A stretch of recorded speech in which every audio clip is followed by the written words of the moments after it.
Bismillahirrahmanirrahim. Wassalatu wassalam ala rasulillah.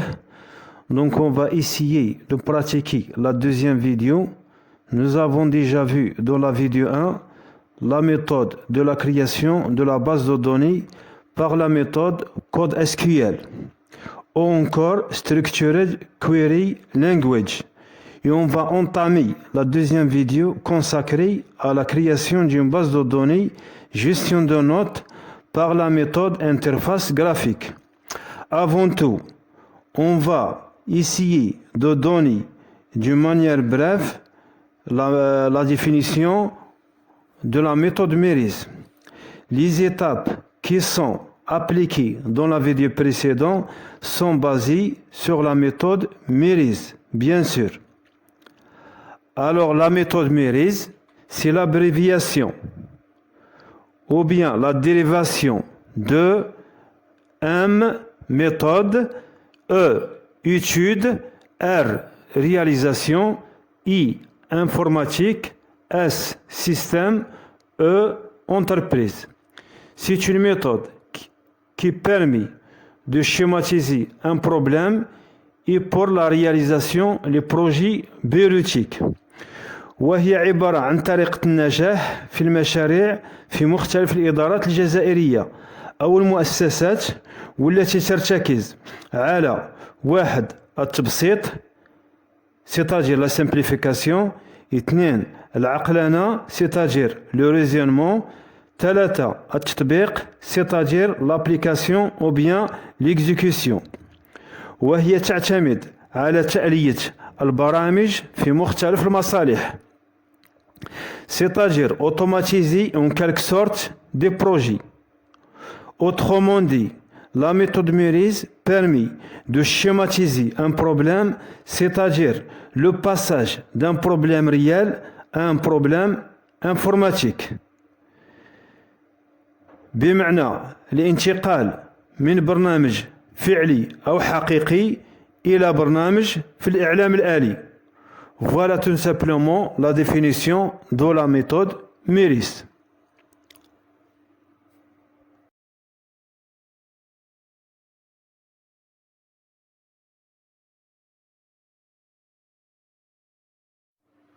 On passe maintenant à la schéma relationnel qui a été mentionné dans la vidéo 1. On a la base de données qui est composée de 4 tables. On a la première table groupe, qui est caractérisée par la clé primaire IDG et nom de groupe. On a la deuxième table élève, qui est caractérisée par la clé primaire ID et les autres champs. On a nom, prénom, section, niveau. Et on a dièse IDG, c'est une clé étrangère qui vient de la table groupe. Et on a également la troisième table matière qui est caractérisée par la clé primaire code et nom de matière coefficient. On a la dernière table note qui est caractérisée par la première clé étrangère dièse ID qui vient de la table élève et on a dièse code, c'est la deuxième clé étrangère qui vient de la table matière. On a la concaténation des deux clés constitue la clé primaire de la table note, ou bien la concaténation des deux clés constitue la clé primaire de la table note. Et on a le champ note 1. Il y a une remarque très importante. On a la clé primaire est soulignée et la clé étrangère précédée par dièse. قبل أن ننطلق في إنشاء قاعدة المعطيات يجب أن نقف وقفة تأمل على بعض الملاحظات. C'est-à-dire, il y a un certain nombre de choses qu'il faut connaître. لدينا الملاحظة الأولى يمكن اعتبار لغة الأكسس لغة برمجة فعلية وبالتالي أي برنامج يحتوي على الإدخالات c'est-à-dire input المعالجات treatment والإخراج output c'est-à-dire les entrées les traitements la sortie بمعنى آخر لدينا مختلف الإدخالات، المتغيرات، الثوابت إلى غير ذلك، ثم المعالجات التي تحتوي على مجموعة من التعليمات، ثم الإخراج النتائج بشكل فعلي. يمكن إدخال معطيات من الإكسل إلى الأكسس، والعكس صحيح. C'est-à-dire, on bascule entre l'Excel et l'Access et faire l'importation et l'exportation. هذه ملاحظة مهمة يتميز بها الأكسس. نمر الآن إلى الملاحظة الثانية. أسماء الحقول من الأحسن أن تكون مختصرة وواضحة، لأن في لغة البرمجة توجد تقنيتين للاختبار. لدينا التقنية الأولى تقنية اختبار العلبة البيضاء، واثنين تقنية اختبار العلبة السوداء. C'est-à-dire la technique de test de boîte blanche et la technique de test de boîte noire. نبدأ بتقنية اختبار العلبة البيضاء، وهي تحتوي على المتغيرات، مختلف المتغيرات، ثم التعليمات الشرطية if then else، والتعليمة المتعددة اللي هي case. نأخذ على سبيل المثال، إذا كان المعدل أكبر أو يساوي 10 التلميذ ناجح، وإلا راسب. ونشير إلى أن هذه القاعدة موجودة كذلك في الإكسل. أما من ناحية الحلقات، توجد 3 حلقات الأكثر استعمال. لدينا الحلقة وايل، الحلقة ريبيت، الحلقة فور دو. ننتقل الآن إلى تقنية اختبار العلبة السوداء. تهتم بالبرنامج من الناحية الوظيفية والمهام. نأخذ مثال على ذلك للتوضيح: عرض معلومات الزبائن والطلبيات، إجراء عملية البحث، إجراء العملية الحسابية، وعرض النتائج على النموذج أو الجدول أو التقارير باللغة العربية. بمعنى توجد آلية في الأكسس أي يتم إدخال المعطيات المختصرة باللغة الفرنسية في الأكسس، وإخراجها على النموذج أو الجدول أو التقارير باللغة العربية. هذه ميزة مهمة يتميز بها الأكسس. ننتقل الآن إلى الملاحظة الثالثة: كتابة أسماء الخصائص أو الحقول تكون واضحة ومختصرة، بمعنى تفادي وتجنب الحروف التالية اللي هو الفراغ، النجمة، القسمة، الطرح والجمع اللي هي العوامل العددية، وأنتي سلاش اللي هو العامل الذي يستعمل في الدلائل والأقراص، والرموز الأخرى دياز، دولار، بورسنتاج، والكتابة بالأرقام في البداية. إذن يجب تجنب هذه الحروف. نأخذ أمثلة للتوضيح. On va suivre les mots une par une. نبدأ بالكلمة الأولى، مثلا نيميرو مسافة كلي، بمعنى هذا المتغير خاطئ. لماذا؟ لأنه يحتوي على فراغ. نبدأ بمتغير آخر، مثلا تيفيا دولار، إذن هذا متغير خاطئ. لماذا؟ لأن دولار تيفيا دولار لها دلالة في لغة الأكسس تعني التصريح بالمتغيرات إلى غير ذلك. نفس الشيء بالنسبة للدياز وبورسنتاج. لدينا مثال آخر، واحد نو، إذن هذا متغير خاطئ. لماذا؟ لأنه يبتدأ بالرقم. لدينا مثال آخر، نيميرو ناقص إتيديون، إذن هذا عبارة عن متغير خاطئ، إذن قد يسبب أخطاء في البرنامج. لدينا الصوم والقسمة، صوم سلاش كذلك متغير خاطئ. إذن كل هذه المتغيرات تعتبر متغيرات خاطئة. نمر إلى مثال آخر، مثلا نيميرو تشيري إتيديون عبارة عن متغير صحيح. لماذا؟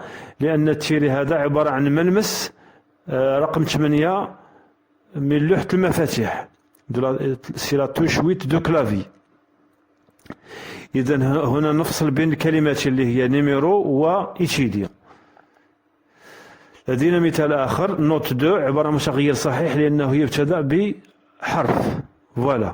إذن ملاحظة: pour ne pas avoir des erreurs dans la programmation, il faut éviter les caractères spéciaux. إذن لدينا ملاحظة أخرى، الكتابة بالحروف الصغيرة والكبيرة نفس الشيء، c'est-à-dire majuscule ou bien minuscule. Voilà. On va faire une synthèse. إذا طريقة الميريز هي طريقة النجاح في المشاريع، وهي طريقة فرنسية 100%، وهي طريقة النجاح في مختلف المشاريع. ظهرت هذه الطريقة في سنة 1978 و 1979، وهي تسمى بطريقة النجاح في المشاريع. نشير كذلك إلى أن البرنامج الأكسس يمتاز بإدخالات ومعالجات وإخراجات، وكذلك إمكانية التبديل بين مختلف البرامج. الملاحظة الثانية اللي هي يجب أخذ بعين الاعتبار تقنية اختبار العلبة البيضاء وتقنية اختبار العلبة السوداء. نشير كذلك إلى بعض الحروف يجب تجنبها في الكتابة لكي لا تكون هناك أخطاء في البرنامج.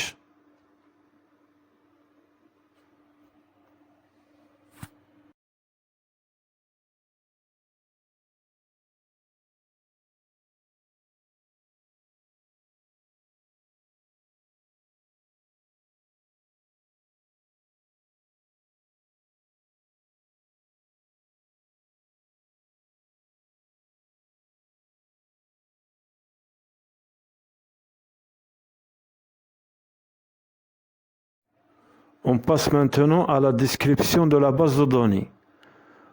On a la base de données qui est composée de 4 tables. On a la première table groupe, qui est caractérisée par 4 colonnes. On a description de champ, nom de champ, taille, type. Pour la description de champ, on a la première champ, numéro de groupe. Le nom de champ, c'est IDG, c'est la clé primaire. La taille 10, c'est-à-dire 10 caractères, type texte. On a le deuxième champ, nom de groupe.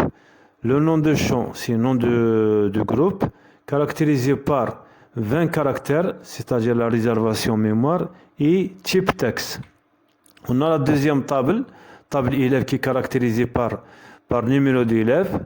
Nom de champ, c'est ID, c'est la clé primaire. La taille 10 caractères, la réservation de la mémoire, type texte.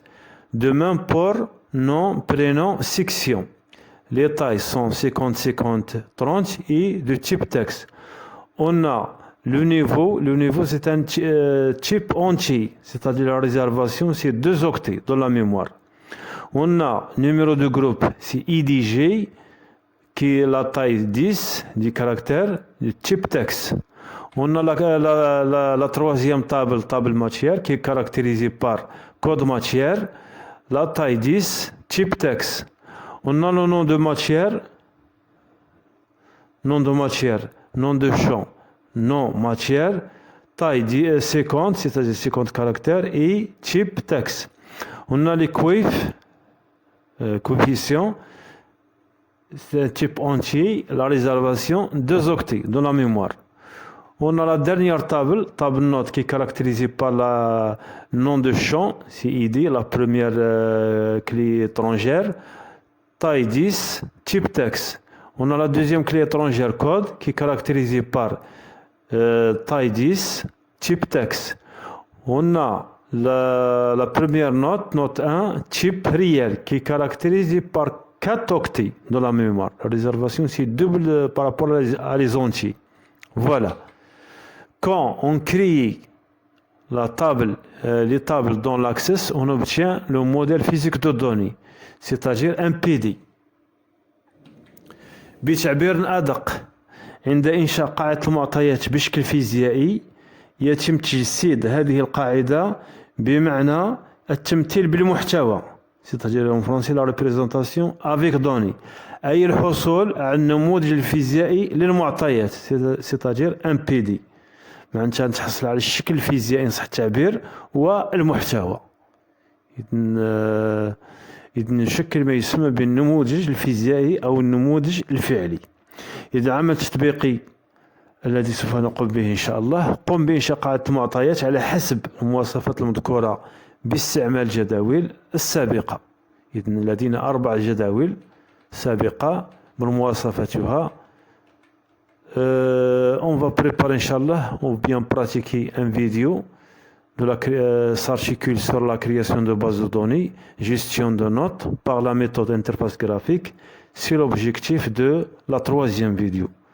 Wassalamu alaikum wa rahmatullahi ta'ala wa barakatuh.